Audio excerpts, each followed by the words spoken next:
얘들아, 너희는 함께 나를 본받으라. 그리고 너희가 우리를 본받은 것처럼 그와 같이 행하는 자들을 눈여겨보라. 내가 여러 번 너희에게 말하였거니와 이제도 눈물을 흘리며 말하노니 여러 사람들이 그리스도의 십자가의 원수로 행하느니라. 그들의 마침은 멸망이요 그들의 신은 배요 그 영광은 그들의 부끄러움에 있고 땅의 일을 생각하는 자라. 그러나 우리의 시민권은 하늘에 있는지라. 거기로부터 구원하는 자 곧 주 예수 그리스도를 기다리노니 그는 만물을 자기에게 복종하게 하실 수 있는 자의 역사로 우리의 낮은 몸을 자기의 영광의 몸의 형체와 같이 변하게 하시리라. 그러므로 나의 사랑하고 사모하는 형제들, 나의 기쁨이요 면류관인 사랑하는 자들아, 이와 같이 주 안에 서라. 아멘. 저희들이 사순절 둘째 주일을 보내고 있습니다. 오늘 찬양단이 찬양을 시작하면서 빛나고 높은 보좌와 그 위에 앉으신 주 예수 얼굴 영광 해같이 빛나네. 이 찬송을 부르는데 너무 은혜로웠습니다.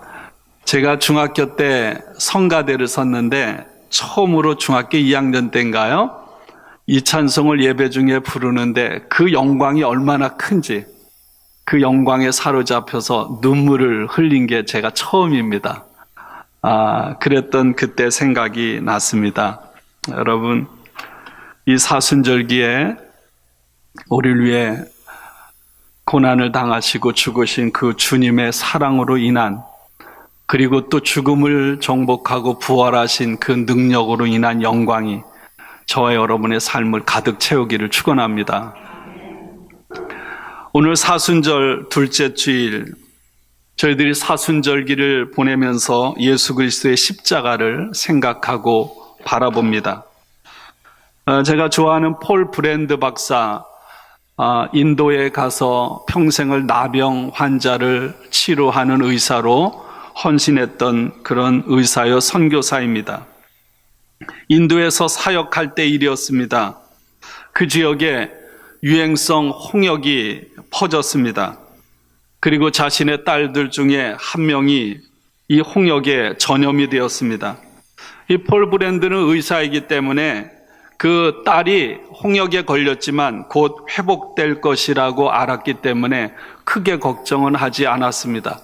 근데 문제는 갓 태어나서 얼마 되지 않은 어린 딸이었습니다. 너무 어려서 이 전염병에 쉽게 노출될 수 있었기 때문입니다.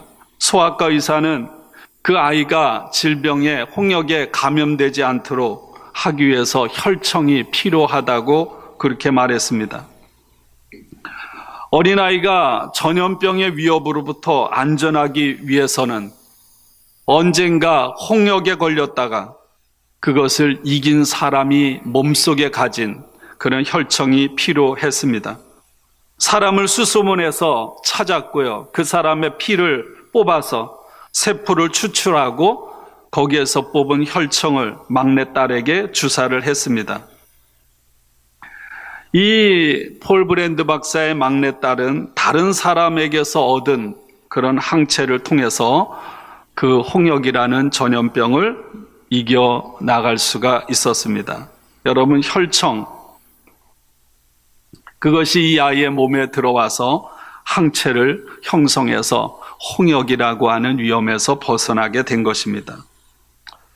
이 막내딸이 몸이 저항력이 좋아서 잘 먹어서 홍역을 이긴 것이 아니라 이전에 누군가 홍역에 걸려서 그 질병과 씨름하고 고통하다가 그 병을 이긴 사람이 가진 혈청을 통해서 홍역을 이긴 것입니다. 요즘에 새벽 기도를 하면서 생명의 삶 히브리서 말씀을 함께 나누고 있습니다. 히브리서는 예수 그리스도의 영광에 대한 말씀입니다. 사실은 굉장히 어려운 말씀이 계속 이어지는데, 근데 그 속에 끊임없이 처음부터 끝까지 흐르는 것은 그 무엇보다도 비교할 수 없는 예수 그리스도, 그분의 영광을 노래하고 있습니다. 그래서 저는 새벽마다 이 말씀을 제가 설교할 때나 또 설교하지 않을 때도 이런 책을 보면서 얼마나 충만한지 몰라요. 사실은 저희 언어가 실력이 부족해서 이 찬란하고 뛰어나고 놀라운 예수를 온전하게 전하지 못하는 그것이 아쉬울 때가 많습니다. 오늘 제가 2시에 오렌지 카운티에 제 친구 목사 교회 성가대 세미나를 가는데 그 친구가 얼마 전에 위내시경을 하다가 다 끝나고 기계를 빼다가 잘못 건드려서 천공이 몇 군데 생겨서 죽을 고생을 하고 지금도 회복 중에 있습니다. 한 3년 전에는 공황장애가 와가지고 참 힘들었는데 여전히 약을 복용하고 있어요. 저도 그런 아픔을 통과했고 세상에 아픔이 없는 사람이 어디 있겠어요. 제가 오늘 그곳에 가는데 히브리서 말씀이 생각났습니다. 여러분, 혈청은 누구에게 생기나요? 그 병이 걸려서 그것을 싸워서 이긴 사람의 몸에 생기는 거야. 자신이 그 싸움을 이겼는데 다른 누군가 병에 걸린 사람이 그 사람의 피를 뽑아서 거기에 있는 혈청을 주사를 맞으면 그것을 이길 수가 있는 것입니다. 히브리서 2장 10절은 이렇게 말하고 있습니다. 그들의 구원의 창시자를 고난을 통하여 온전하게 하심이 합당하도다. 2장 10절에 이렇게 말합니다. 그는 몸소 시험을 받아서 고난을 당하셨으므로 시험을 받는 사람들을 도우실 수 있습니다. 히브리서 5장 8절 9절에 이렇게 말씀합니다. 그는 아들이시지만 고난을 당하심으로 순종을 배우셨습니다. 그리고 완전하게 되신 뒤에 자기에게 순종하는 모든 사람들에게 영원한 구원의 근원이 되셨습니다. 4장 15절에 이렇게 노래합니다. 우리의 대제사장은 우리의 연약함을 동정하지 못하시는 분이 아닙니다. 그는 모든 점에서 우리와 마찬가지로 시험을 받으셨지만 죄가 없으십니다. 여러분, 예수 그리스도, 그분이 흘리신 피는 이기는 피입니다. 혈청처럼 그 어떤 몸에든 들어가서 그 질병을 이기는 피가 바로 예수 그리스도의 피임을 믿습니다. 예수님께서 고난을 당하지 않으셨다면 여러분, 우리와 아무런 상관이 없을 것입니다. 예수님께서는 고난을 당하심으로 순종을 배워 온전하게 되셨습니다. 그래서 저는 믿습니다. 고난은 결코 헛된 게 아님을. 고난을 통해서 여러분, 그 고난을 이길 때 고난받고 아파하는 수많은 사람들을 위로할 수 있는 줄로 믿습니다. 예수님께서는 오늘 이 자리에 참여해서 예배드리는 저와 여러분들이 겪는 아픔, 슬픔, 고난, 이 모든 것을 몸소 체험하시고 우리가 받는 고통과 시험을 똑같이, 예외가 아니라 똑같이 받기로 선택하셨습니다. 그리고 결국은 우리를 위해 피를 흘리셨습니다. 예수님께서 세례를 받고 성령에 이끌려서 광야로 가서 마귀에게 시험을 받습니다. 어떤 시험을 받나요? 먹는 것, 돈, 명예, 권력이라는 인간이 도저히 벗어날 수 없는, 인간이 있어야 될 가장 기본적인 욕구. 여러분, 제가 예수님이라면 정말 하나님과 같은 존재로 하늘의 천군 천사를 부리는 그 능력으로 마귀를 물리쳤을 것 같아요. 그러나 예수님은 그렇게 하지 않았습니다. 능력을 발휘하지 않았어요. 그것이 바로 온유입니다. 예수님께서 겟세마네 동산에서 십자가를 앞에 두고 땀이 핏방울이 되도록 부르짖었습니다. 그런 고통스러운 순간에도 예수님은 자신이 가진 능력으로 그것을 회피하지 않으셨습니다.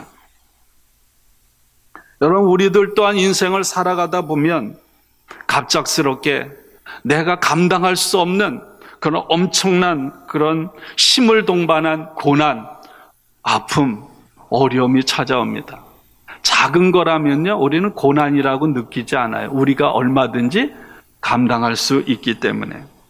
아무리 신실하고 좋은 그리스도인이라고 해도 넘어집니다. 그렇기 때문에 우리는 언제나 준비되어 있어야 할 뿐만 아니라 누군가의 도움을 받아야 합니다.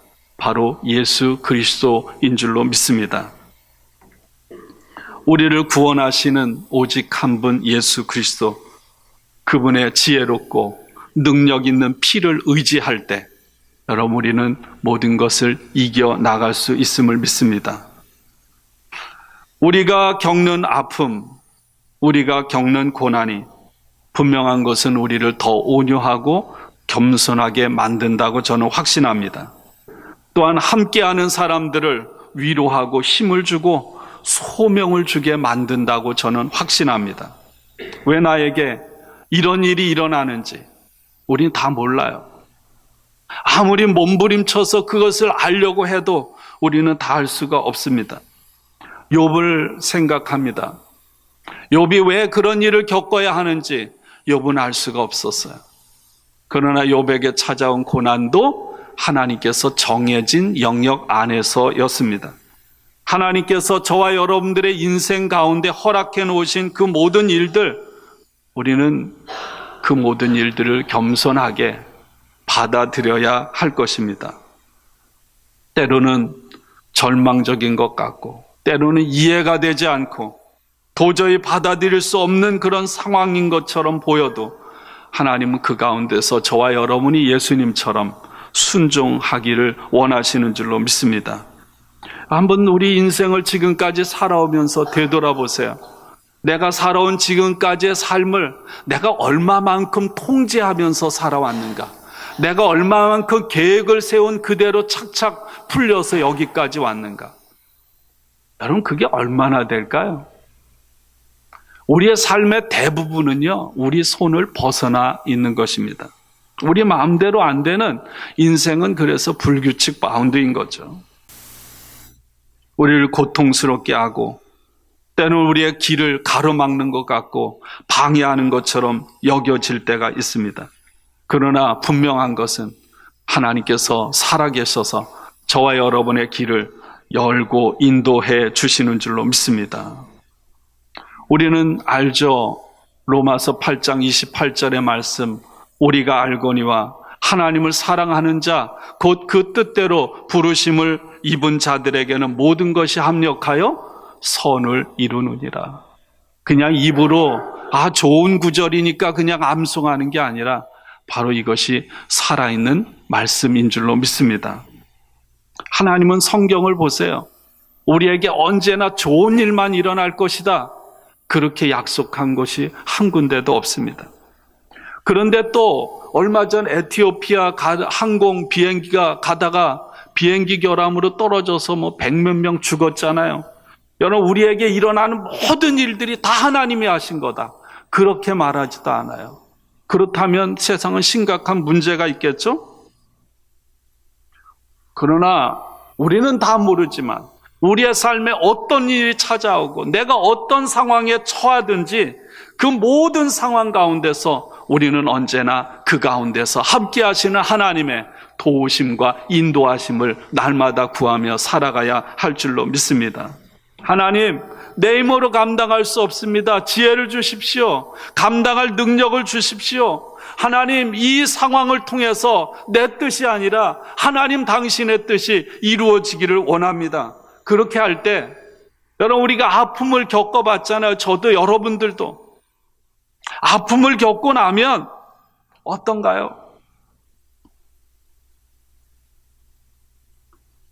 진짜 앞에 말씀드린 대로 더 겸손해지고 하나님의 은혜를 구하게 되고요, 살아있다는 것에 감사하게 되고요, 작은 거 한순간도 놓치지 않게 되는 줄로 믿습니다.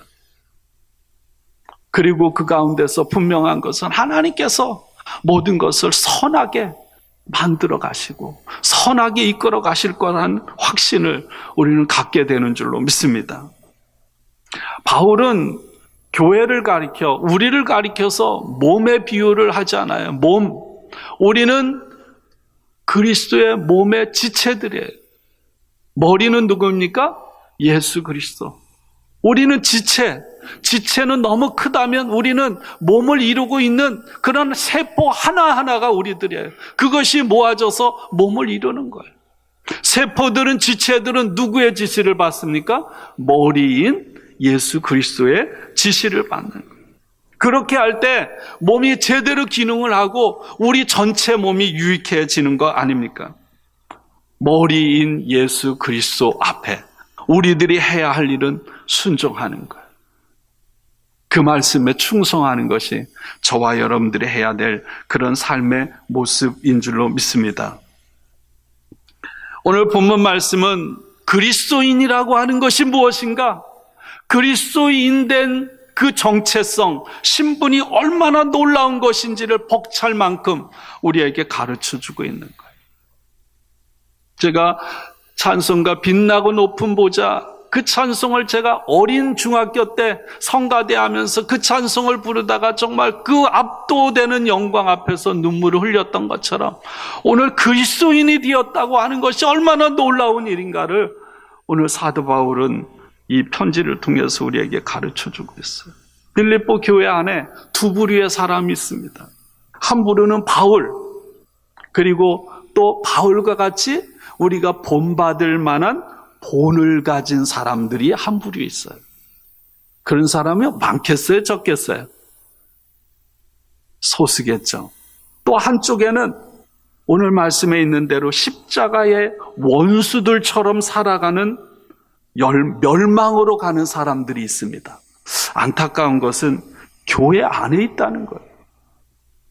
이 사람들은 어떤 사람인가? 오늘 말씀해 보면 자신의 배, 육체의 욕망, 욕정을 하나님으로, 신으로 삼는 사람들, 먹고 마시는 일에 인생을 전부 거는 사람들, 또한 자신의 수치, 성적인 타락과 방탕함을 마치 자랑으로 삼는, 영광으로 삼는 사람들, 이런 부류들이 한쪽에 있는 거예요. 바울은 빌립보 교회 편지를 하면서 먼저 빌립보 교인들로 하여금 자신을 본받으라고 말씀하고 있습니다. 나를 본받으라. 그리고 나와 함께 흔들림이 없이 이 길을 가는 사람들을 본받으라. 이렇게 권면하고 있습니다. 문제는 빌립보 교회 안에 그리스도의 십자가의 원수로 살아가는 사람들이 아주 소수가 아니라 다수를 차지하고 있었다는 것. 그들을 향해 바울은 너희들이 누구이고 그리고 너희들이 누구인지를 알면 어떻게 살아가야 하는지에 대해서 권면해주고 있는 것입니다. 18절 말씀입니다. 내가 여러 번 너희에게 말하였거니와 이제도 눈물을 흘리며 말하노니 여러 사람들이 그리스도의 십자가의 원수로 행하느니라. 바울은 이전에도 여러 차례 말했고요. 지금도 눈물을 흘리면서, 얼마나 안타까우면 눈물을 흘리면서 그리스도의 십자가의 원수로 살아가는 사람들을 향해 강하게 권면하고 있는 거예요. 바울은 빌립보 교회 성도들에게 자신들이 어떤 신분인지를 말씀합니다. 특별하게 영광스러운 이름을 붙여주죠. 그러나 우리의 시민권은 하늘에 있는지라. 이 말씀을 통해서 교회 성도들로 하여금 거룩하게 살아가고 날마다 성화의 삶을 살아가기를 당부하고 있습니다. 그리스도인으로서 우리의 시민권은 하늘에 있다는 것을 기억하라는 거예요. 여러분, 성경에서요, 하나님의 사람들이 거룩하게 살아가라. 왜 거룩하게 살아가야 되는가? 거기에 대한 근거를 항상 여기에 둡니다. 너희들의 시민권은 하늘나라에 있고 너희들은 하나님의 거룩한 아들이요 딸이기 때문에 거룩하게 살아가라는 거예요. 오늘 이 말씀이 저와 여러분의 삶을 움직이기를 주님의 이름으로 축원합니다. 시민권이라는 말은요, 원래 로마의 군인들이 은퇴를 하면 빌립보라고 하는 로마에서 멀리 떨어져 있는 그 로마의 속국인 지배를 받는 빌립보에 이 퇴역 군인들을 위한 거주지를 마련해 놓고 그곳에 은퇴한 목사님들이 사는 그 안식관처럼 퇴역 군인들이 살던 곳을 가리켜서 시민권이라고 하는 거예요. 무슨 말이냐 하면 여러분 우리들 또한 여러분 우리는 하나님의 사람들. 제가 언젠가 그런 얘기를 했어요. C.S. 루이스가 그런 말을 하죠. 그리스도인은 양서류와 같은 삶을 살아가는 사람이다. 양서류, 개구리, 뱀 같은 거. 땅 위에서 살고 물속에서도 사는. 우리의 그리스도인들은 양서류와 같은 삶을 살. 우리의 본질은 그 본향은 하늘에 있고 또 현재 이 땅에서 살아가는 거예요. 그렇지만 우리의 원래 본향은 하늘, 하나님이 통치하시는 나라예요. 그럼에도 불구하고 우리는 이곳에 잠깐 와서 여기에서 머물러서 살아가는 거예요. 그러기 때문에 하나님의 사람들은 언제나 장차 오실 주님을 기다리고 하나님을 사모하는 가운데 이 땅에서 흠없이 거룩하고 성결하게 살아가야 한다는 것입니다. 이 삶이 저와 여러분의 주님 앞에 서는 그날까지 이루어지기를 축원합니다. 한국에서 들려오는 뉴스들은 참 우리를 아프게 해요. 그것 중에 최근에 아주 사회를 확 뒤집어 놓는 뉴스 뭐예요? 법무부 차관 성접대, 그거로 인한 자살, 또 가수 정 누구누구의 성폭력, 이런 것들이 매일매일 하루도 빠짐없이 뉴스에 오르내립니다. 정말 입에 담기도 부끄러운 일들이 사회 전체를 들쑤셔 놓고 사람들을, 백성들을 부끄럽게 만들고 있습니다. 세상은 강력한 도덕을 요구하죠. 도덕적인 일을 어겼을 때 여러분 한순간에 그 쌓아놓은 모든 것이 무너지는 것입니다. 그것이 세상의 이치예요. 그럼에도 불구하고 이런 삶을 살았던 사람들이 세상에 존경받고 인기의 열광을 받는 그런 참으로 안타까운 그런 상황인 것 같아요. 사회가 얼마나 타락했는지, 화려함 속에 감추어져 있는 우리 고국의 그런 더럽고 추악한 민낯을 날마다 우리는 보고 있습니다. 거기만 그럴까요? 인간의 삶 자체가 그런 거 아니겠습니까? 인간이 인간에 대해서 얼마나 추악한지를 우리는 날마다 보고 있습니다. 여러분, 율법은 어떤 걸까요? 율법은 죄를 없애줄 수가 없습니다. 율법이 있기 때문에 사람들은 무엇이 죄인지를 알아요. 그러나 율법은 죄를 없애줄 수가 없습니다. 몸에 해롭기 때문에 술을 먹지 말고 담배를 피우지 말라고 성경에서 말하지 않습니다. 왜 그런가요? 우리가 하나님 나라의 시민이고 하나님의 거룩한 자녀이기 때문에 술 취하지 말고 방탕하지 않고 거룩하고 성결한 삶을 살아가야 하는 거예요. 법 때문에 지키는 게 아니에요. 우리가 누구인지, 우리의 신분, 우리의 지위를 언제나 분명히 깨닫는, 저의 여러분의 정체성을 분명히 깨닫는 우리 모두가 되기를 주님의 이름으로 축원합니다. 오늘 저희들이 읽은 말씀은요, 옛날부터 기독교 2000년 역사에 사순절 기간에 읽혀졌던 하나님의 말씀입니다. 제가 지난번에도 그랬죠? 기독교 전통은 교회력에 따라서 주마다 구약의 2개, 신약의 2개의 말씀을 함께 읽어갑니다. 오늘 빌립보서 3장에 있는 말씀은 그 말씀의 일부입니다. 그래서 이 말씀을 우리는 읽으면서 사순절을 맞아 우리가 어떻게 그 사순절을 맞이하고 보낼 것인가를 함께 생각하고 묵상하는 시간을 가지라는 것입니다.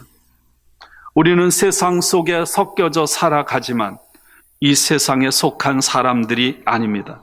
그렇기 때문에 이 세상의 모든 소망을 두고 세상의 가치관에 따라 탐욕에 빠져서 살지 말라는 거예요.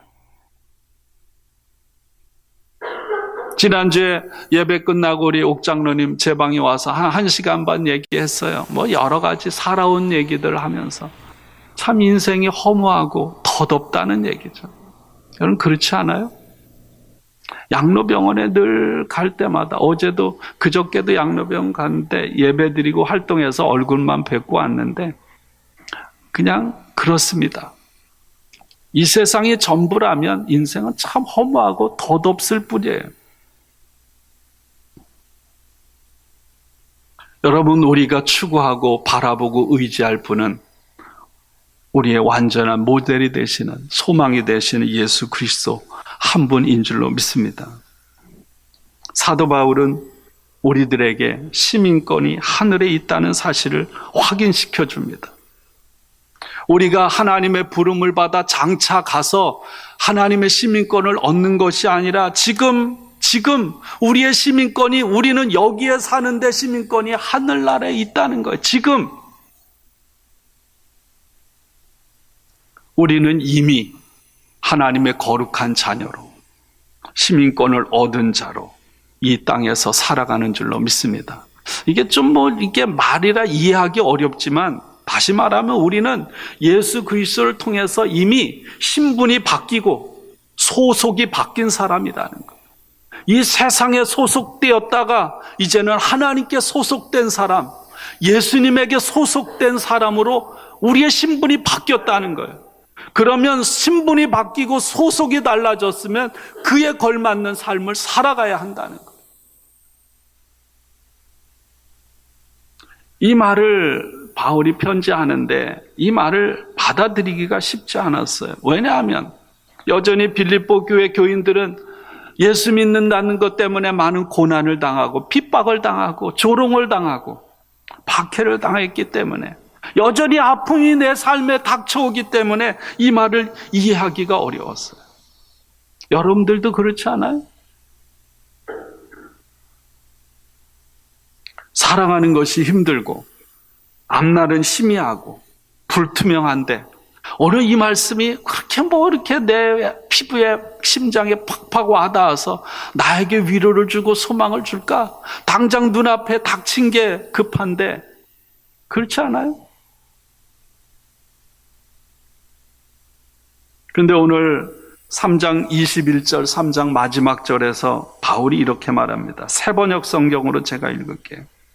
우리의 비천한 몸을 변화시켜서 자기의 영광스러운 몸과 같은 모습이 되게 하실 것입니다.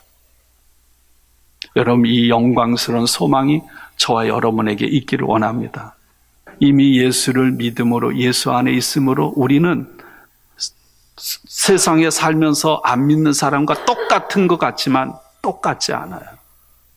주님은 이미 우리를 비천한 우리 몸을 변화시켜서 당신의 영광스러운 몸과 같은 모습이 되게 하신 줄로 믿습니다. 그리고 주님 나라, 주님 앞에 서는 그날 우리는 완벽한 모습으로 그렇게 변화될 것입니다. 여러분, 이것이 부활의 믿음이에요. 부활의 믿음.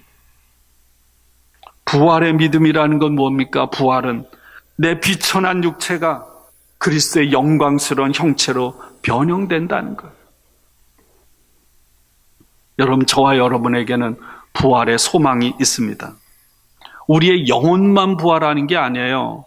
영혼만 부활한다고 생각하면 우리 몸을 함부로 할 때가 많아요.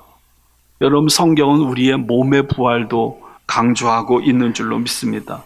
어떤 몸인지는 몰라요. 바울은 고린도전서 15장에서 어떤 몸이라고 했나요? 신령한 몸이라고 했어요.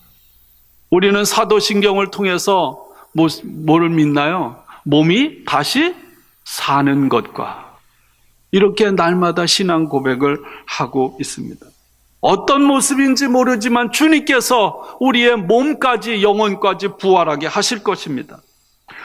주님께서 오늘 하나님 보좌 우편에서 모든 만물을 당신에게 복종하게 할 만한 권능을 가진 그 능력으로 우리를 변화시킨다고 말씀하고 있습니다. 여러분, 그 중에 가장 중요한 것은 이 세상의 가장 최종적인 권세, 이 세상에서 가장 크고 무서운 적, 죽음까지도 예수님께서는 당신의 발 아래 굴복하게 하시는 줄로 믿습니다. 이것이 부활이에요. 그러기에 저와 여러분에게 영원한 소망이 있습니다. 영원한 소망이 있어요. 죽으시고 다시 살아나신 예수 그리스도, 바로 그분처럼 되는 영원한 소망이 저와 여러분에게 있음을 믿습니다. 그래서 바울은 이 믿음을 가지고 교회 안에 들어와서 잘못된 길로 인도하고 핍박하고 조롱하고 방해하는 자들에 대해서 기죽지 말고 굴복하지 말고 굳건하고 견고하게 서라고 말씀하고 있습니다. 여러분, 세상에서 기죽지 마세요. 잘 나가는 사람 앞에서, 여러분 많이 가진 사람 앞에서 기죽지 마세요. 그건 하나님의 뜻이 아니에요. 그런 사람들 앞에서 이 부활의 능력, 부활의 생명, 그리스도께서 비천한 우리의 몸을 영광스러운 몸으로 변화시켰다는 이 믿음을 가지고 여러분 주 안에서 굳건하게, 견고하게 흔들리지 않고 서는 우리 모두가 되기를 축원합니다. 오늘 4장 1절은 이렇게 말하고 있죠. 그러므로 나의 사랑하고 사모하는 형제들, 나의 기쁨이요 면류가 아닌 사랑하는 자들아, 이와 같이 주 안에 서라. 헬라어 원문으로는 주 안에서 굳게 서라, 견고하게 서라, 흔들리지 않고. 바울은 빌립보 교회 성도들을 나의 사랑하는, 사모하는 형제들이라고 말하네요. 얼마나 부러운지 몰라요. 그렇다고 여러분, 빌립보 교회 교인들이 천사들만 있는 게 아니에요. 4장 2절부터는 유오디아 순두계가 헤게모니 싸움을 해요. 많은 문제들이 있어요. 그리스도의 십자가의 원수로 살아가는 사람들이 대다수를 차지해요. 그럼에도 불구하고 바울은 빌립보 교회 성도들을 향해 나의 사랑하고 사모하는 형제들이라고. 목회자와 성도의 완전한 관계, 이상적인 관계죠. 이 말씀을 읽으면 한없이 부끄럽습니다. 어떻게 바울이 이렇게 고백할 수 있을까? 쥐구멍이라도 있으면 들어가고 싶은 마음이 있습니다. 문제도 많고 아픔도 있지만 바울과 빌립보 교회 교인들과의 사이는 뜨거운 사랑으로 펄을 타오르고 있습니다. 바울은 빌립보 지역에 가서 복음을 전함으로 그들을 그리스도인으로 만들잖아요. 그들이 교회를 이루었습니다. 그렇기 때문에 바울에게 빌립보 교회 교인들은 나의 기쁨이고 나의 면류관이었던 것입니다. 주님께서 오시는 그날에, 그 영광스러운 날에 주님께서는 바울에게 면류관을 씌워주실 거예요.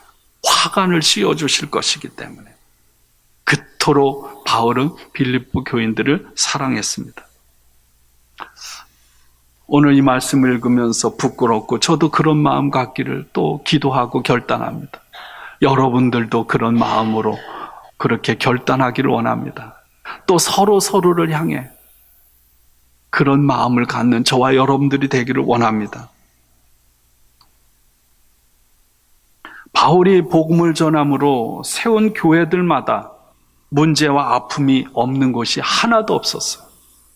그럼에도 불구하고 오늘 바울은 빌립보 교회, 데살로니가 교회들로 인하여 그는 말할 수 없이 기쁘고 감사하다고 그렇게 고백하고 있습니다. 개인적으로, 또 목회자로, 그리스도인으로서. 오늘 함께 사순절 둘째 주간에 읽는 말씀이 창세기 15장입니다. 아브라함과 하나님과 계약을 맺는 말씀이에요.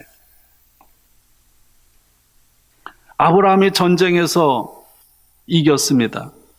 근데 전쟁에서 얻은 전리품을 하나도 갖지 않아요. 억울하잖아요. 내 건데, 하나님 때문에. 하나님께서 아브라함에게 찾아와서 계약을 맺는 이야기입니다. 하나님께서 아브라함에게 이렇게 말합니다. 두려워하지 말라. 너는 나의 방패, 나의 보배다. 이렇게 말씀해 주세요. 하나님께서 어느 날 아브라함에게 찾아왔어요. 아들을 줄 것이라고요. 땅을 줄 것이라고. 근데 세월이 지났는데 아무것도 없는 거예요.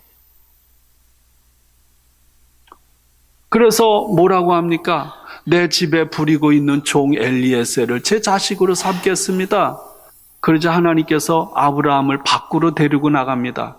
밤중에 하늘의 별을 바라보게, 요즘 별이 얼마나 아름다운지 몰라요. 별을 바라보게 헤어보라는 거예요. 내 자식이 이렇게 하늘의 별처럼 많을 거라고 말씀하십니다. 그리고 내가 누운 이 땅을 너에게 줄 것이라고 말씀하세요. 근데 만질 수 있는 건 하나도 없어요.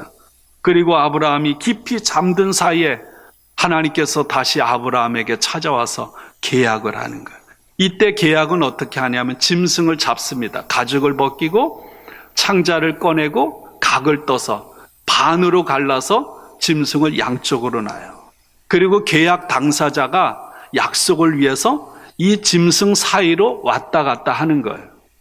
둘 중에 하나가 계약을 깨트리면 뭐 어떤 신세가 되느냐? 이 죽은 짐승처럼 죽을 거라는 거예요. 근데 아브라함이 깊이 잠든 가운데 하나님께서 그 재물, 쪼개놓은 희생재물 사이를 지나가십니다. 아브라함이 하는 게 아닌데 하나님께서 스스로 당신이 약속하신 것을 안 지키면 당신이 그 재물꼴이 되겠다는 거예요. 여러분, 이것이 저와 여러분을 향한 하나님의 약속임을 믿습니다. 하나님은 반드시 당신의 목숨을 걸고 아브라함에게 하신 약속을 당신께서 이루시겠다는 거예요. 사랑하는 여러분, 하나님의 우리를 향한 약속은 변함이 없음을 믿습니다. 하나님의 약속은 반드시 저와 여러분의 삶에 이루어집니다. 두려워하지 말라 그랬어요. 너는 내 아들이고 딸이라고 했어요. 내가 세상 끝날까지 함께 하겠다고 했습니다. 오늘 또 시편 27편입니다. 여호와는 나의 빛이요 나의 구원이시니 내가 누구를 두려워하리요. 여호와는 내 생명의 능력이시니 내가 누구를 무서워하리요. 시인은 두려움 가운데 하나님 앞에 나가서 간절하게 하나님의 도움을 구합니다. 이렇게 기도합니다. 주의 얼굴을 내게서 숨기지 마시고 주의 종을 노하여 버리지 마옵소서. 주는 나의 도움이 되셨나이다. 나의 구원의 하나님이시여 나를 버리지 마시고 떠나지 마소서. 내 부모는 나를 버렸으나 여호와는 나를 영접하시리이다. 나를 낳아준 부모조차도 나를 버리는 상황이 온다 해도 하나님은 절대로 우리를 버리거나 떠나지 않으신다는 고백입니다. 그렇습니다. 우리의 하나님, 우리의 주님은 우리를 끝까지 보호하시고 우리를 도우시는 분임을 믿습니다. 마지막 신약의 누가복음 13장에 있는 말씀, 예수님께서 예루살렘에 올라가셔서 예루살렘 성을 보면서 한탄하시는 모습입니다.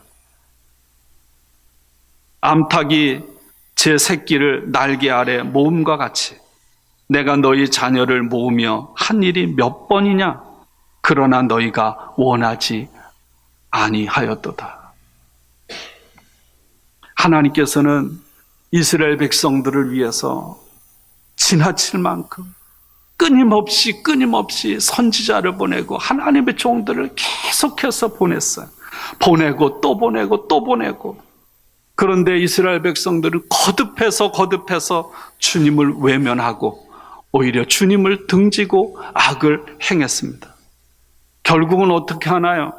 하나님이신 예수님께서 오셔서 백성들을 위해 십자가에 자신을 못 박아 죽였습니다. 그렇습니다. 사랑하는 여러분, 하나님은 암탉이 자기 새끼를 위험한 상황이 오면 쏜살같이 날개를 펴서 자기의 새끼를 품고 자신의 목숨을 위험 가운데 놓아두는 그런 암탉처럼 오늘도 살아계셔서 저와 여러분을 그렇게 돌보시고 함께 하시는 주님임을 믿습니다. 사랑하는 여러분, 사순절기를 맞이하면서 주님의 십자가의 그 사랑을 묵상하고 깊이 생각하되 여러분 끝까지 주님을 신뢰하면서 어떤 상황에서도 여러분 어떤 어려움, 어떤 고난 가운데서도 주님 안에서 굳게 견고하게 서기를 주님의 이름으로 축복하고 축원합니다. 함께 기도하겠습니다.